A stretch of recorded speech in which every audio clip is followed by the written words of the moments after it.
श्री महाप्रज्ञ गुरवे नमः।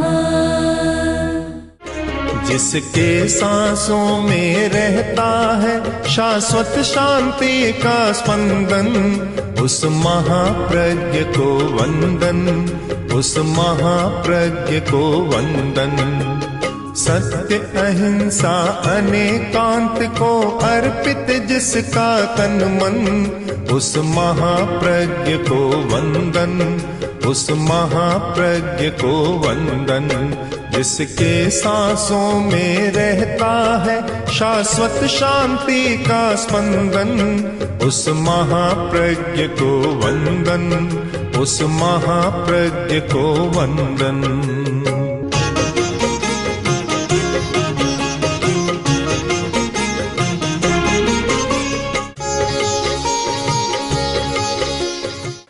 मनुष्य के दो रूप हैं, एक अन्नमय पुरुष कहा जाता है, 7 धातु का पुतला, 7 धातु से बना हुआ मनुष्य, और दूसरा पक्ष है कि 5 तत्वों से बना हुआ पुरुष। यह सारा भौतिक स्वरूप, पौद्गलिक स्वरूप है शरीर का।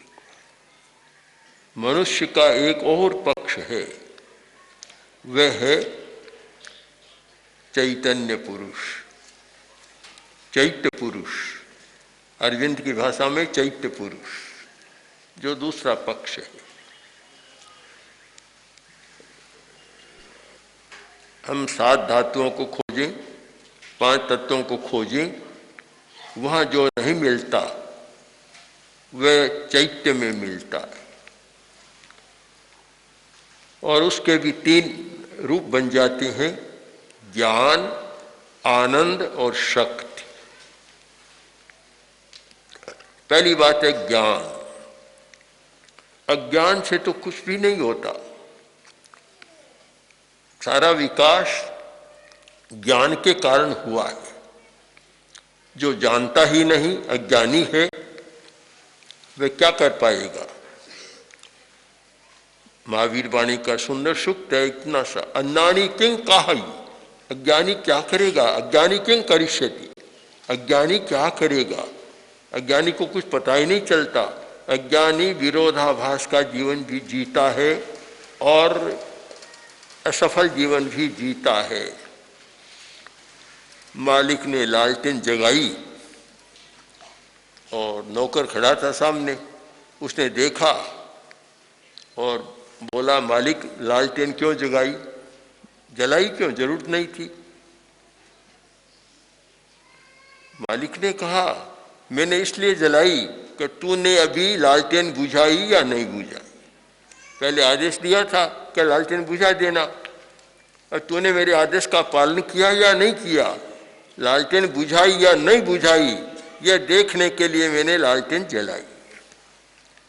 यह विरोधाभास या विसंगति, क्या लालटेन को देखने के लिए किसी लालटेन को जलाने की जरूरत होती है क्या? क्या सूरज को देखने के लिए किसी प्रकाश की जरूरत होती है? ऐसा ही एक प्रसंग है कि मालिक ने नौकर से कहा कि जाओ देखो सूरज उगा या नहीं उगा। नौकर गया, वापस आया कि मालिक अभी तो अंधेरा बहुत है, पता नहीं चलता। तो मालिक बोला कि मेरे घर में कमी है क्या, दिया ले जाओ और देख लो सूरज उगा या नहीं उगा।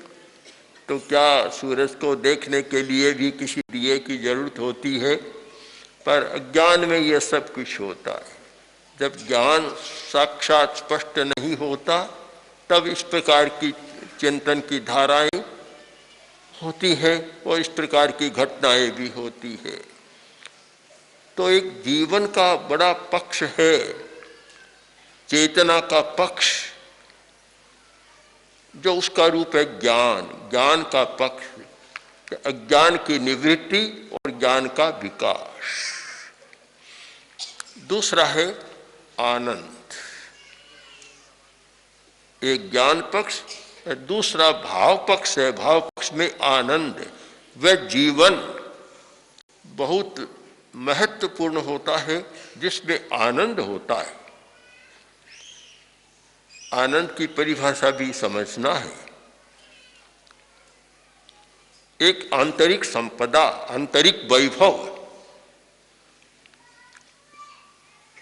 संस्कृत का धातु है टू नदी समृद्ध हो, एक समृद्धि जो नंदी, आनंद, नंदन, नंदन भी ऐसे ही होता है। तो एक आंतरिक समृद्धि, यानी इतना आदमी समृद्ध है कभी दुख का अनुभव नहीं करता। दुख और सुख ये दो शब्द बहुत प्रचलित है। इनके साथ दो शब्दों को और समझना है, दुखानुबंध और सुखानुबंध। एक दुख है और एक दुखानुबंध, यानी एक बार दुख होता है और उसकी परंपरा चलती है, वह दुखानुबंध। एक बार सुख होता है और उसकी परंपरा चलती है, वह है सुखानुबंध। सुख और दुख अल्पकालिक, एक समय के लिए होते हैं। कुछ समय के बाद दुख का संवेदन भी समाप्त हो जाता है और सुख का संवेदन भी समाप्त हो जाता है। किंतु दुखानुबंध है वह दीर्घकालिक होता है, उसकी परंपरा चलती रहती है। और सुखानुबंध में सुख की परंपरा चलती रहती है। सुख दुख की अपेक्षा दुखानुबंध और सुखानुबंध पर ज्यादा ध्यान देना चाहिए। तो एक ऐसा आचरण, ऐसा व्यवहार जिससे क्षण भर तो सुख मिलता है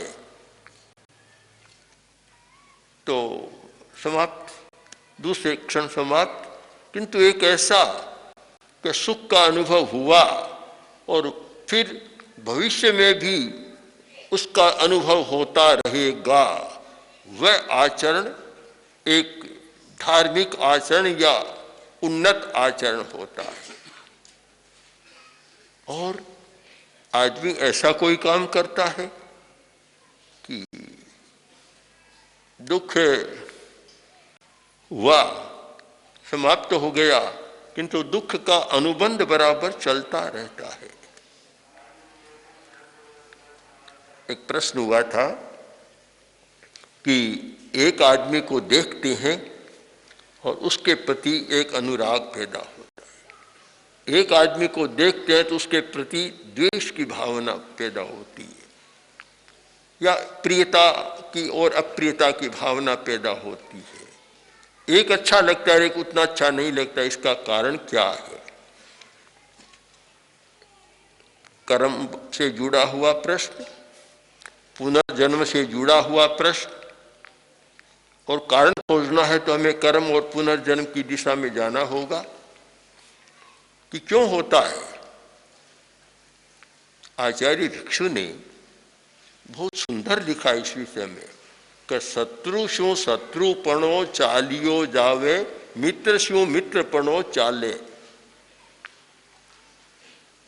राजस्थानी के छोटे से पद्य में एक बहुत बड़े दार्शनिक प्रश्न का समाधान दिया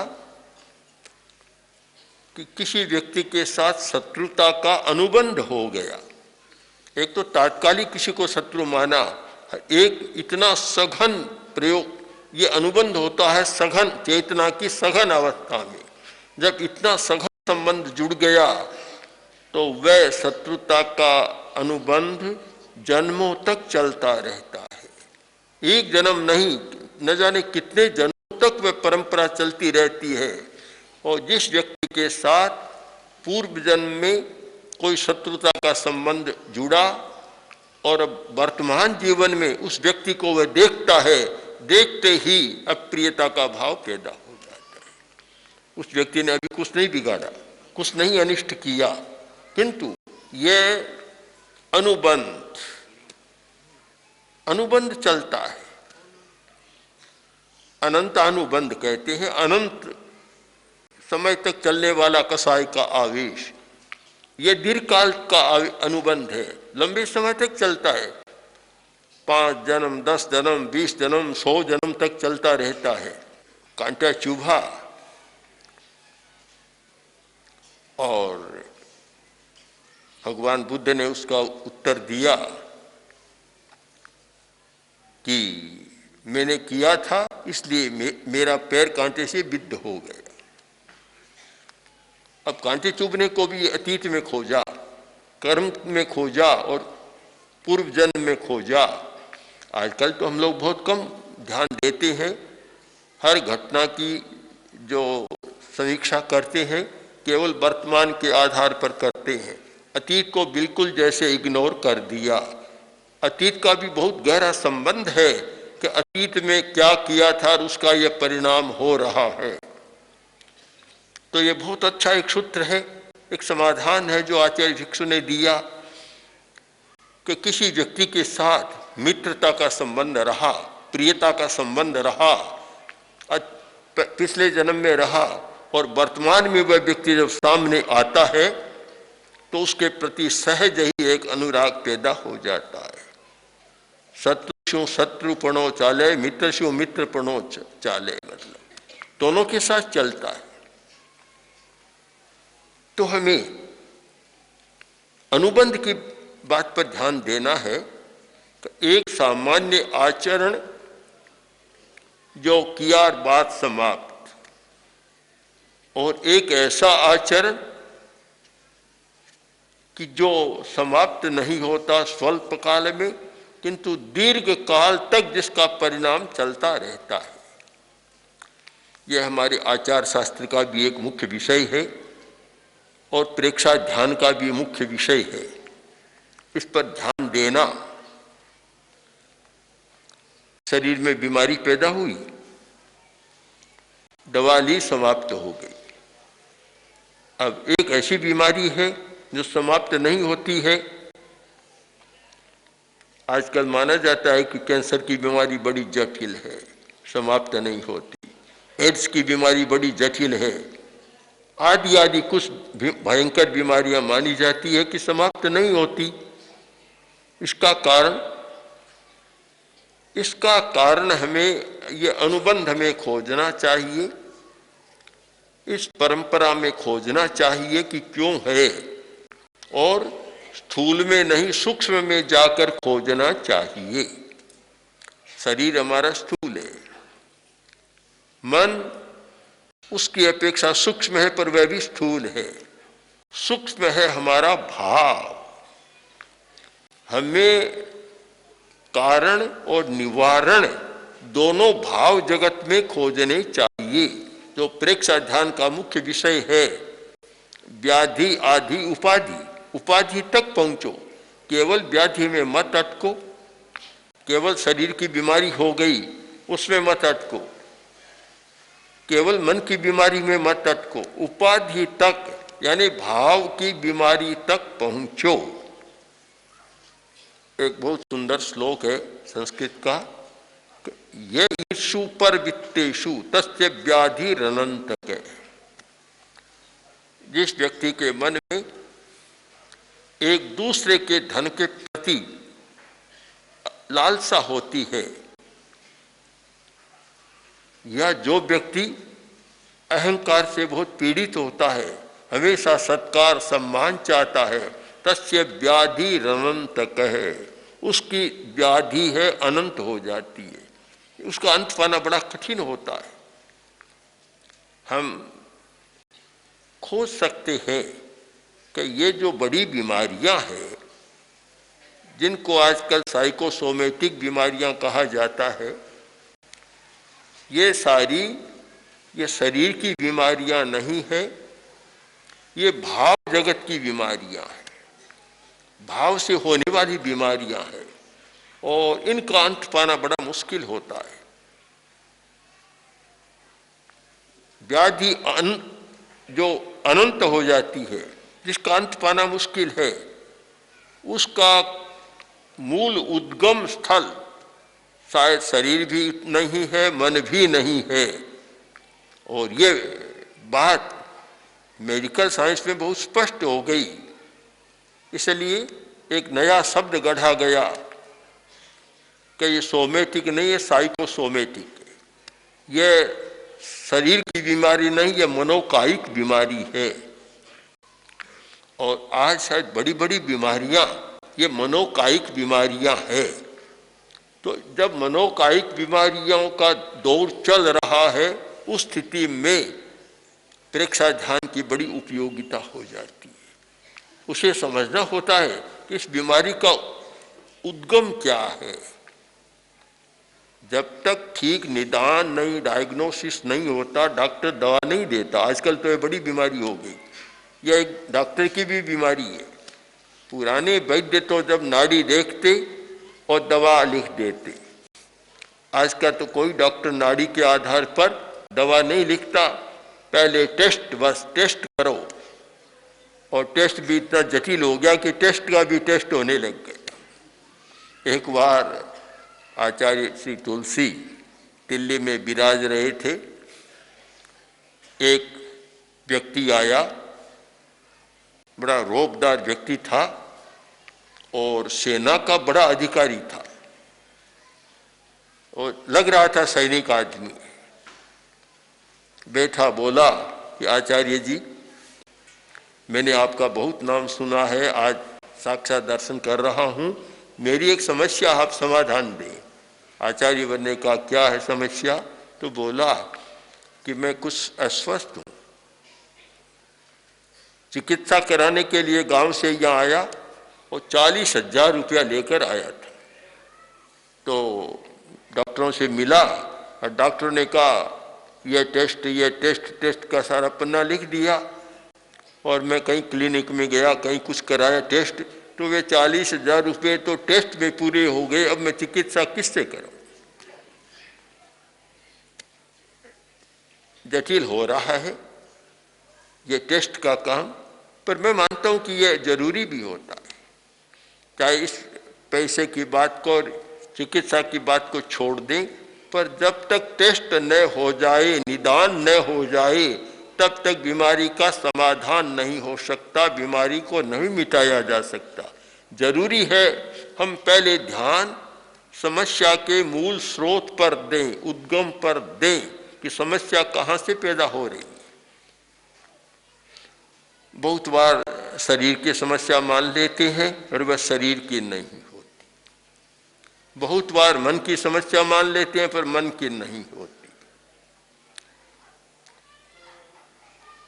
हमारे जीवन में जो समस्या का उद्गम है, जहाँ से समस्या मन पर आ रही है, शरीर पर आ रही है, वह है हमारा भाव तंत्र, हमारी भावधारा। और वह भाव तंत्र जो मन का भी संचालन करता है और शरीर का भी संचालन करता है। अब मन को कौन चला रहा है? मन में इतने विचार क्यों आ रहे हैं? क्या केवल बाहर के कारण आ रहे हैं? परिस्थिति के कारण आ रहे हैं? आप 1 घंटा आंख मूंद कर एकांत में बिल्कुल बैठ जाए, वहां सामने कोई परिस्थिति नहीं है, कोई विषय नहीं है, कोई वस्तु नहीं है, फिर भी विचारों का दौर चलता है। क्यों? कि चलाने वाले के पास इतना बड़ा भंडार है भाव के पास, कि वहां से वे स्पंदन आते हैं और मन प्रकंपित होता रहता है, मन चलता रहता है। जब तक हम भाव तक पहुंचने का प्रयत्न नहीं करेंगे, न धर्म की बात समझ में आएगी और न अधर्म की बात समझ में आएगी। न कोई अधर्म का निदान होगा, न कोई शरीर की व्याधि का निदान होगा और न कोई मन की समस्या का निदान होगा।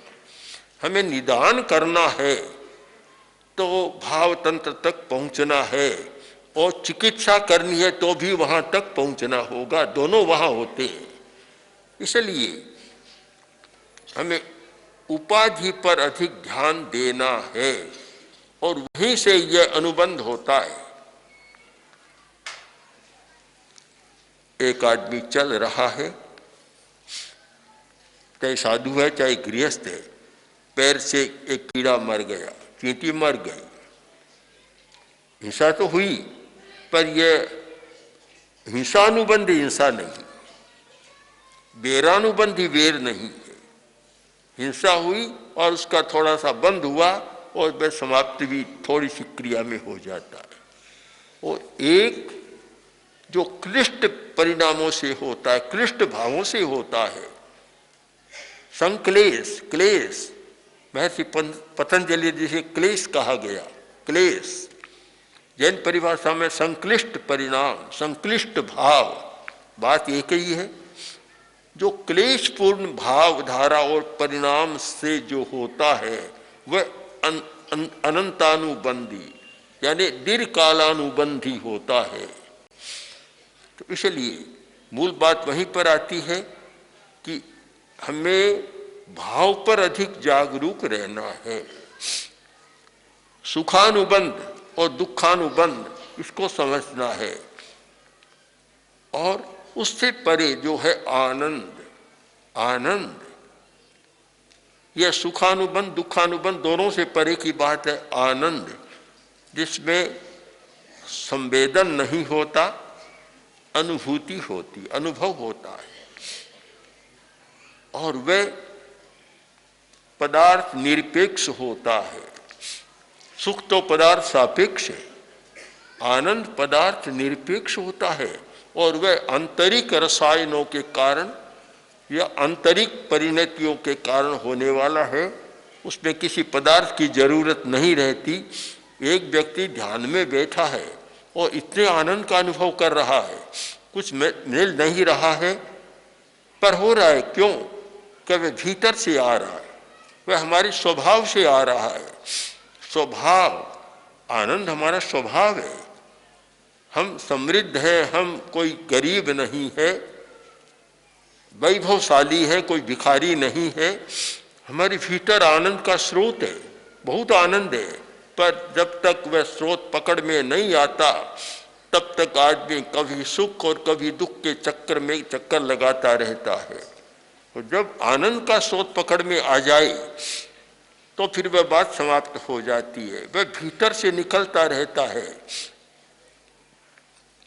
एक व्यक्ति को पीटा जा रहा है, कोई मार रहा है और वह हंस रहा है, एकदम सुख का अनुभव कर रहा है, आनंद का अनुभव कर रहा है। ये कारण कि वह भीतर से भरा हुआ है, भीतर में आनंद का स्रोत उसका खुला हुआ है। तो हम आनंद की बात करें, ज्ञान और आनंद। तीसरी बात है शक्ति। शक्ति, एक शक्ति हमारी शारीरिक शक्ति होती है। हम शरीर की शक्ति के द्वारा बहुत काम कर सकते हैं जो आवश्यक है। जो व्यक्ति शारीरिक बल से भी कमजोर होते हैं उन्हें भी पूरा सुख नहीं मिलता, और आनंद भी शायद उनका पूरा नहीं होता।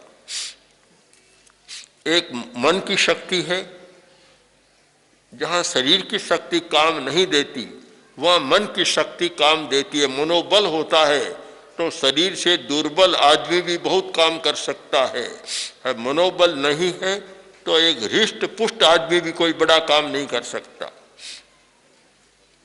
तो हमारी मन की शक्ति, और सबसे बड़ी है भाव की शक्ति। हमारा भावात्मक वीर्य, जो आंतरिक वीर्य है, उसका विकास, वह बहुत शक्ति है। जहाँ मन को भी बल मिलता है उससे, और शरीर को भी बल मिलता है। मन के आधार पर है। एक मन में ऐसी बात बैठ गई, भाव तक पहुंच गई, समस्या का समाधान नहीं होता। स्थूल से सूक्ष्म की ओर प्रस्थान का यह समय है। हम स्थूल तक न अटके, हमें स्थूल से सूक्ष्म की ओर जाना है। विज्ञान का लक्ष्य है स्थूल से सूक्ष्म की ओर, और अध्यात्म का भी लक्ष्य है स्थूल से सूक्ष्म की ओर। ध्यान के लिए भी कहा गया स्थूलात् सूक्ष्मं समालम्ब्य, स्थूल से सूक्ष्म का आलम्बन ले।